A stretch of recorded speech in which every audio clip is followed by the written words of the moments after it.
Kung nalilitan po kayo sa may TV nyo guys at gusto nyo nga po manood ng movie at gusto nyo po ng malaking display, I think perfect po sa inyo ang projector na to ngayon. Dahil kaya nga po niya hanggang 260 inches nga po na display. Isipin mo lang ng konti, 260 inches sa display. Sobrang laki po niyan. Kaya kung meron po kayong malaking pader sa bahay na kulay white, isitutok nyo lang po itong projector natin na Wanbo Valley 1 Pro. Guys, makakapanood na po tayo ng sobrang laking display. Pero alam nyo po guys, ang pinaka-perfect scenario para nga po sa ganitong klase ng projector. Ito po guys, ipakita ko po sa inyo. Ang pinaka-gustong setup ko nga po dito guys, sa may Wanbo nga po na projector natin. Isalagay nyo lang po siya sa patungan. At buhatin nyo lang po kasama nga po yung projector. At yung speaker natin, at yung power station.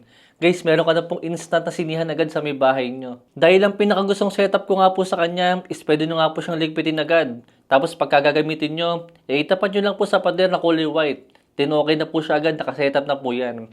Lagyan nyo lang po ng speaker, saka po ng power station. Para kung sakali nga po kayo sa malayo po yung saksakan nyo, hindi rin po problema ang kuryente sa kanya. Still, magagamit pa rin po natin ito pong projector guys. Guys, nakadepende po yung layo ng projector natin sa pader, yung magiging display nga po ng mismong projector natin.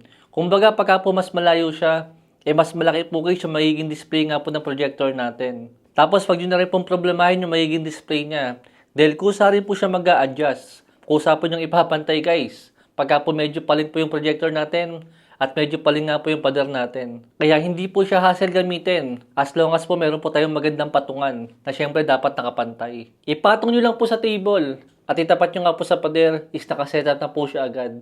Syempre ilayo po natin para mas maging malaki po yung pinapanood natin. Pero I suggest po guys, hindi po ganun kaganda yung pagkaka-finish po ng pader natin. Mas maganda po kung maglalagay tayo ng projector screen po guys. Para mas maging detailed at mas maging malinaw po yung projector natin.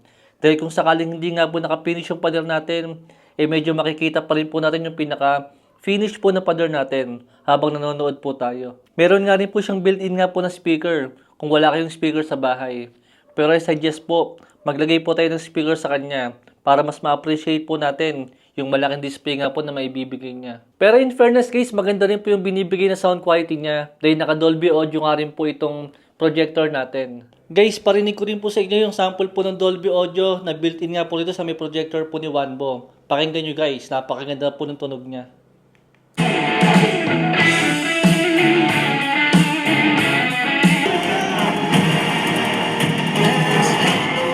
Guys, napaka-minimalist lang po ng design niya. Hindi siya masyadong bulky tingnan. At medyo mabigat nga lang po siya ng konti. Pero still high quality pa rin po. Naka-Google TV na nga rin po pala to. Kaya talaga mabilis din po siyang gamitin. Tapos naka-ready na nga rin po agad yung mga application po na kailangan natin.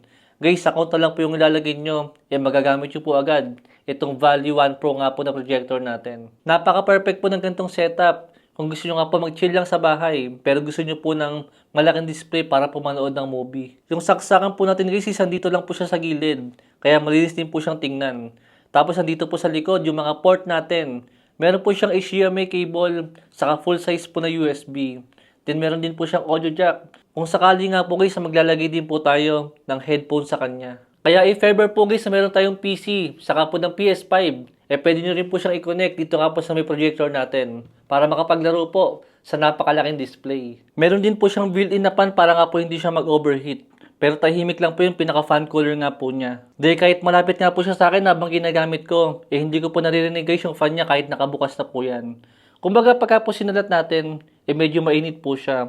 Pero dahil nga po may fan siya, hindi po siya mag-overheat din. Guys, hindi po kayo mabibitin sa may quality niya. Dahil naka 4K nga rin po yung resolution natin. Pader nyo na lang po ang pinakalimitasyon para po makakuha tayo ng mas malaking display nga po sa kanya. Guys, ito pong projector natin. Kung gusto nyo po manood sa may kisame natin, pwede rin po yan. Habang nanonood po tayong pahiga. Yan. Wait lang po ulit natin mag-adjust siya. And papakita ko po sa inyo yung resulta natin. Ito po yung sample ng projector natin pagka po nakatingin na sa may kisame.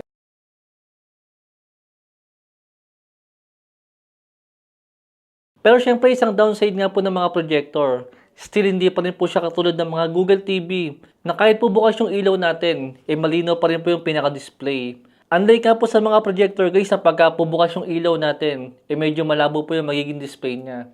Kaya mas okay po. Pagka po patay lahat ng ilaw, is doon po natin ma-appreciate yung lino nga po ng display niya. Pero syempre, ang limitation naman po ng TV, hindi na po tayo makakuha ng mas malaki. Dahil hindi naman guys ma-adjust yung pinaka-screen size niya. Pero sa projector nga po, kung mas ilalayo nyo po siya, mas lalaki po yung magiging display natin. Meron din po tayong voice assistant dito sa may mismong remote natin. I-hold lang po natin siya guys at i-search po natin yung gusto natin i-search nga po sa may YouTube. Eto guys, bigyan ko po kayo ng sample. Gadget Tech Tips. At guys, isasama ko rin po si OneBo Value 1 Pro sa mga ipapag-giveaway ko po sa inyo sa paparating nga po na Pasko. Kaya guys, make sure po na makakaabot tayo sa 200k po na subscriber sa main channel natin ng Gadget Tech Tips. Guys, lahat po na magpapadala sa atin ng mga sponsor is pamimigay ko po sa Pasko po guys. And yun lang po yung mabilis na review natin. Thanks for watching.